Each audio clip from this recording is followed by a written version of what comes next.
Ijambo umugisha, ndabizi benshi muri mwe iri jambo ntabwo aribwo bwa mbere mwaryumva mu matwi yanyu, ni ijambo musanzwe mwumva rwose buri munsi, ariko iri jambo rifite igisobanuro, rifite imbaraga nyinshi ku buryo utabisobanukirwa. Nanjye rero mbanje kugusabira umugisha, wowe wakanze subscribe nawe utarayikanda ngusabiye umugisha, maze nawe uze uyikande tujye tubana muri video zigiye zitandukanye. Reka ndeke kugutindira rero, uyu munsi naguteguriye amateka y'umusore wamenyekanye hano mu Rwanda mu ndirimbo zo kuramya no guhimbaza Imana. Ubwo nkivuga gutyo utangiye gusobanukirwa uwo ari we, ariko ntabwo uramumenya kuko ntaramukubwira. Uyu musore, uyu mugabo yaririmbyemo n'indirimbo akoresha n'iri jambo umugisha. Urumva ko kugusabira umugisha bikwiye. Ni Israel Mbonyi. Ngiye kugusobanurira byinshi rero bimwerekeyeho, amateka, aho yavukiye, indirimbo yaririmbye, uko zamenyekanye, ndetse n'aho ari ubu ngubu. Byose urabisobanukirwa rero kuri iyo Shida Movie Rwanda. Nguhaye ikaze. Utangiye gutekereza, uyu musore Israel Mbonyi ni muntu ki? Israel Mbonyi amateka avuga ko yavukiye i Kongo. Utangiye kugenda usobanukirwa rero, ngaho nyemerera ndambure amafishi, ndambure inyandiko, ibitabo, ndebere hamwe amateka y'uyu musore wamenyekanye, maze agakundwa, maze isi yose ikamumenya kurenga u Rwanda. Ubu ntabwo akiri umuhanzi w'u Rwanda, ni umuhanzi uhangira isi, ariko agahanga ibihangano bishima Uwiteka, bya bindi byaririmbiwe Imana. Ni umusore wubaha Imana kandi agakunda abantu. Ngaho reka dutangire tumenye byinshi bye. Israel Mbonyi yavukiye muri Kongo nk'uko nakomeje kubikubwira. Yavutse mu mwaka w'1992. Yavutse mu kwezi kwa gatanu tariki 20. Uyu musore yavutse mu bwoko bw'Abanyamurenge, ubwo ndavuga i Kongo. Israel Mbonyi yavukiye mu gace kitwa Imunembwe. Ubwo watangiye gusobanukirwa, Israel Mbonyi ni umunyarwanda. Ubwo urumva ko mufite amaraso amwe.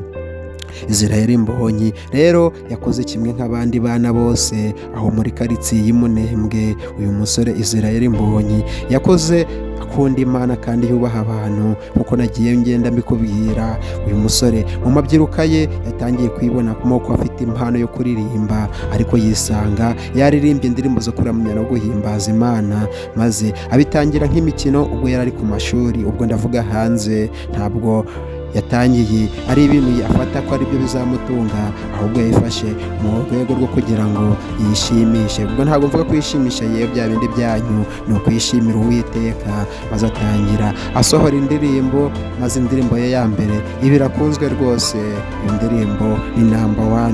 Yaragiye yigarura imitima y'Abanyarwanda, maze barayikunda karahava. Uyu musore ahita abona ko ufite impano, burya arakomeza aririmba izindi ndirimbo zigiye zitandukanye. Wise wibaza, uyu musore nkunda iki cyamamare ibi bintu yabikoze ate kugira ngo ahite yigarura imitima y'Abanyarwanda? Agitangira kariyeri yo guhanga, yitangiye mu mwaka w'2014. nibwo yatangiye gukora indirimbo zigiye zitandukanye, maze muri uwo mwaka abasohoye alubumu ye ya mbere, maze iragenda irakundwa karahava koko. Ubwo urumva ko yahise atangira gufata imitima y'Abanyarwanda. Uyu musore Israel Mbonyi, ikindi wahita umenya ni uko ubu ari umuhanzi ukomeye mu Rwanda, akaba afite YouTube ikunzwe cyane, ikurikirwa n'imbaga nyamwinshi, aho iyi channel yiwe ikurikirwa n'abarenga miliyoni. Urumva ko uyu musore yasizwe umugisha, yasizwe amavuta n'Imana, maze agirirwa umugisha, maze aramenyekana kuko kakarahava. Uribuka ko uyu musore kubera igikundiro afite, ikintu cyose akoze rwose kirakurikiranwa. Aho mu mwaka ushize yaje gusohora indirimbo ni Nasiri. Iyi ndirimbo yaragiye iramenyekana koko, indoro ziravuga, ndavuga za ndoro zivugerezwa Uwiteka, yewe ntabwo ari za ndoro zanyu. Maze indirimbo iramenyekana, ubu ikaba imaze kurebwa inshuro zirenga 50 ku rugo rwa YouTube. Israel Mbonyi afite amateka menshi kandi aracyakomeje kuyakora.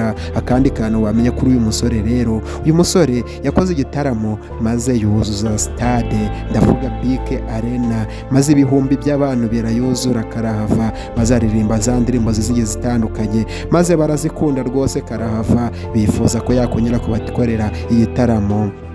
uraza kugusobanukirwa, nako waraje no gusobanukirwa. Yewe Israel Mbonyi ni wa muntu ushobora gutumira maze akaguhenda koko bitewe n'ubwamamare n'igikundiro Imana yamusizeho umugisha. Nawe ngusabiye umugisha, ni ukuri icyo usabwa ni ugukanda subscribe, ugakora share na comment, tukajya tubana muri video zigiye zitandukanye. Uyu musore rero Israel Mbonyi, akandi kantu nari ngiye ntakubwiye nuko afite igihembo yahawe muri Afurika, ubwo ndavuga Africa Entertainment Award, ubu nacyo kibitse mu kabati mu mwaka w'ibihumbi 2017. Israel Mbonyi afite byinshi wamwigiraho, ni wa musore wicisha bugufi, agakunda abantu, agakunda gusenga. Nawe rero aho uri kunda gusenga maze usabire mugenzi wawe umugisha, numusabira umugisha nawe azagusabira uwundi. Duhure mu zindi video zikurikiye. Hasta la vista.